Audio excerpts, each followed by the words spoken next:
Technology has made it easier for us to receive and send messages. I'm sure that 99% of you who are watching this video right now have smartphones.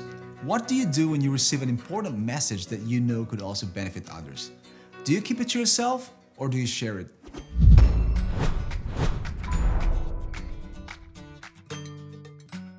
Hi, Dovann here, and welcome to another episode of Week at a Glance, where we dive into a thoughtful summary of this week's Bible study guide.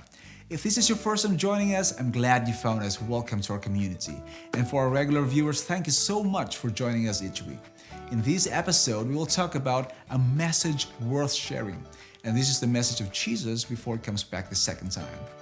An elderly couple once told me a story. One day, he and his wife were driving on a superhighway in Germany. Unfortunately, there was a huge traffic jam that lasted for several hours. People started coming out of their cars. This elderly couple started chatting with other stranded travelers. After a few exchanges, the elderly couple gave people they chatted with a few copies of the book The Great Controversy. And by word of mouth, people who were stuck in traffic started telling other people where to get that book. So a few minutes later, passengers from other cars started gathering around because they also wanted to have a copy of the book. After some time, a helicopter appeared in the sky. The police was alarmed that many people were outside their cars and were concentrated in one spot. This elderly couple had something that was important and worth sharing. You see, Jesus' message to this dying world is of vital importance as we navigate through Earth's final chapters. Let's take a look at why this message is worth sharing. Now, here are the important points to remember for today's episode. Point number 1 is the heart of the message. If you look back in the past 11 episodes that we've been together, you'll notice that we talked a lot about Jesus. We discussed about how Jesus felt about people, about the method that he used to make a difference in their lives. We also talked about sharing the story of Jesus. But why do we spend so much time talking about Jesus? This is because he is the centerpiece of the Bible. All the prophecies find their ultimate fulfillment and meaning in Jesus. The Bible talks about the two comings of Jesus. The first one happened when he came as a baby. The second one is when he will come back again as the King of Kings. Now let's talk about the first one. His birth, life, death, and resurrection. His life revealed the beauty of God's character. And through his death, your forgiveness was obtained. And through his resurrection, he crushed the power of sin and death. And this message that the long-awaited Messiah has come is the present truth that Peter was talking about. This message of salvation is also the present truth for every generation. It will never be out of date. It will continue to be relevant and make a difference in your life. The salvation that Jesus made available to us in his first coming and that he will return to take us back home to heaven is the heart of this message. Now, let's talk about the second coming of Jesus. Although the Old Testament and 4 Gospels talk about it, it was not their emphasis. The book of the Bible that talks about it is the book of Revelation. It was especially written to prepare the world for Jesus' return. It is an urgent message for this generation. But what makes this message urgent in your generation? Good question. Now, let's look at point number 2 to talk about it. Point number 2 is the purpose of the message. When Jesus came for the first time, he had a mission, and that was to live a perfect life and to die the death that you deserve. He bought you actually with his precious blood. And very soon he's coming back again to claim what belongs to him, and that is you. And he wants you to be ready for his coming. Now, probably you're feeling very special right now.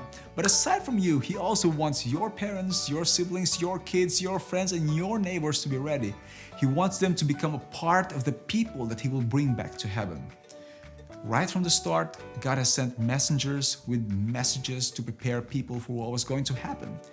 He's the God who knows the future. God says in Isaiah 46, I am the God and there is none like me. I make known the end from the beginning, from ancient times, what is still to come. Before the great worldwide flood, God sent Noah to prepare the people. Before the great famine in Egypt, God sent Joseph. Before the destruction of Jerusalem by Babylon, God sent many prophets. Before the start of Jesus' ministry, God sent John the Baptist. Now, another great event is before us. the second coming of Jesus. Is there a message from God? Of course. The message is scattered throughout the Bible, but it is also concentrated in the book of Revelation. The purpose of the message, it is to prepare you for the soon return of Jesus. But beyond that, God calls you, God invites you to participate in preparing the world for His coming. Now, I can see that you are getting excited to be part of this movement, a worldwide movement of preparing other people for Jesus. But how do you prepare yourself and others? Let's jump to the next point to find out. Our last point is the focus of the message. Just like other books of the Bible, Revelation has a special focus. It emphasizes the triumph of Jesus. It paints a picture of the climax of the great controversy. All the major prophecies of Revelation points to one event, and that is the glorious return of Jesus. The focal point of Revelation is found in chapter 14. That is the heart of Revelation. In this passage, you will find God's last messages to be preached to the earth by the end-time remnant just before He arrives. The focus of the message is worship, a call to worship the true God and to abandon the false object, the false system of worship. God wants you to direct people to worship the Creator. Only God is worthy of worship because He is the Creator. Now, the 7-day Sabbath, as God's designated time for you to worship Him, will also play a big role. The God-ordained day of rest or Sabbath stands in strong contrast to the man-ordained day of rest or Sunday. The Sabbath reminds us of the Creator, especially in a time like what we have right now, when most of the scientific world has accepted the theory of Darwinian evolution, and most of the religious world now believes in theistic evolution or the God-guided evolution.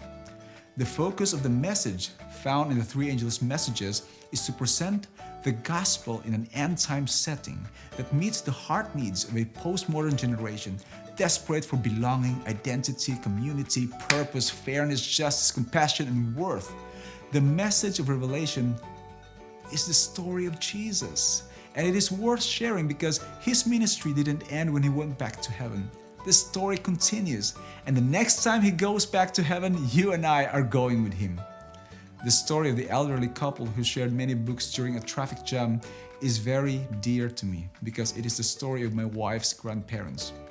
You and I, we have a message that is worth sharing. How are you sharing it? I'd love to hear from you.